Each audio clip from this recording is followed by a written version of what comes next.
I hope everyone is well. I'm going to talk about the MSP approach, but starting at the community level. Something essential that we've learned and that we all know is that sustainability of development of projects is primarily a factor to the extent that it is community owned, controlled, managed, identified, wanted, evaluated.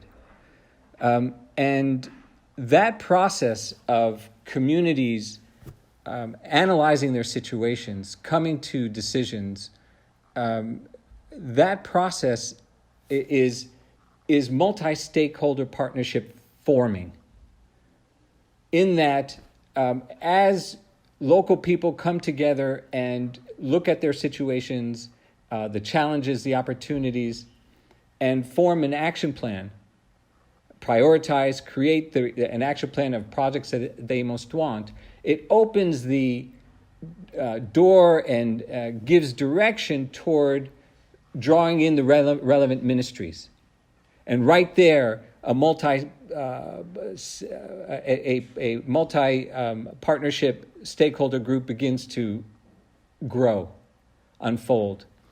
It lets them know of other civil society organizations in their localities that may share that priority, and that partnership continues to grow. But what's essential in that process is it begins with the community's own definition of what they want. It's not an initial formation of the multi-stakeholder partnership that determines that community priority or approach. That community gives that self-inner assessment. And that's critical in order for first projects to endure, but also that partnership reflect and get behind what is locally most wanted.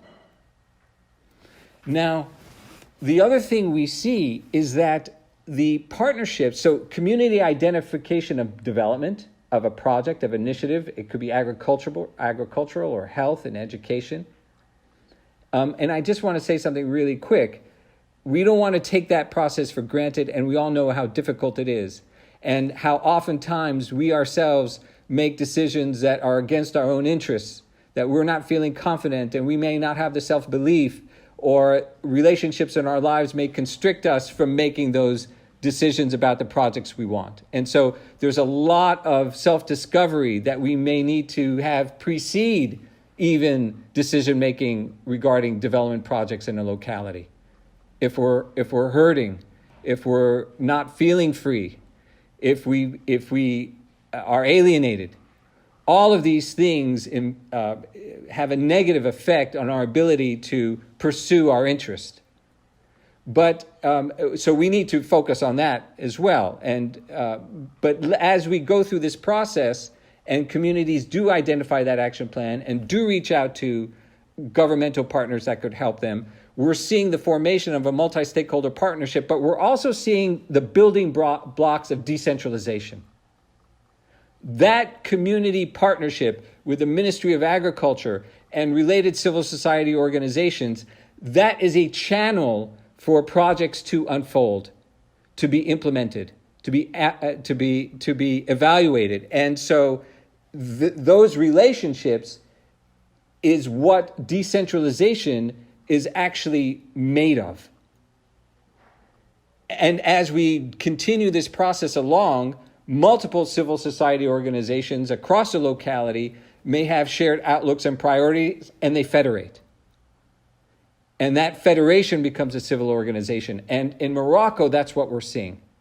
And I'm sure we know unions and federations, and I'm sure in all the countries that over 20 or more that are represented here, I know you're going through these processes yourselves.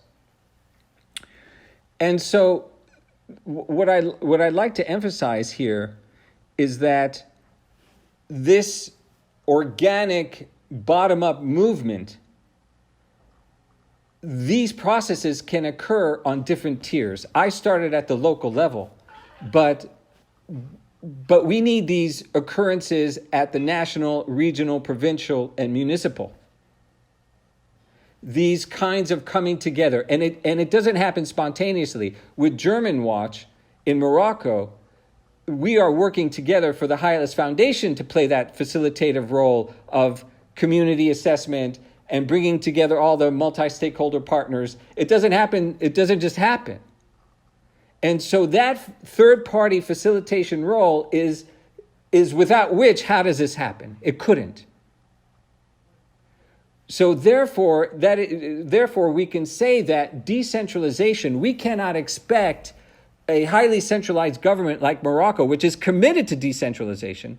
We can't expect them to decentralize themselves. We need to have these kinds of projects to assist in the formation of partnerships that create the building blocks of more localized control. Now, Rick, I'm already over time. Can you believe it? Let me just say this. One of the great opportunities in Morocco is the Ministry of Environment. Their role is strictly to play that facilitative partnership building function to help bring other ministries along in dialogue and strategic planning and so forth. And they used to be just at the national level, now they're at the regional. We need to have those kinds of third-party purposes, those third-party missions at all the different tiers to help bring all the different sectors together. And then we're talking more impetus, more energy toward subnational decision-making. I hope I'm not being abstract. In Morocco, these things are real. They are in the constitution. They're in different frameworks for implementation.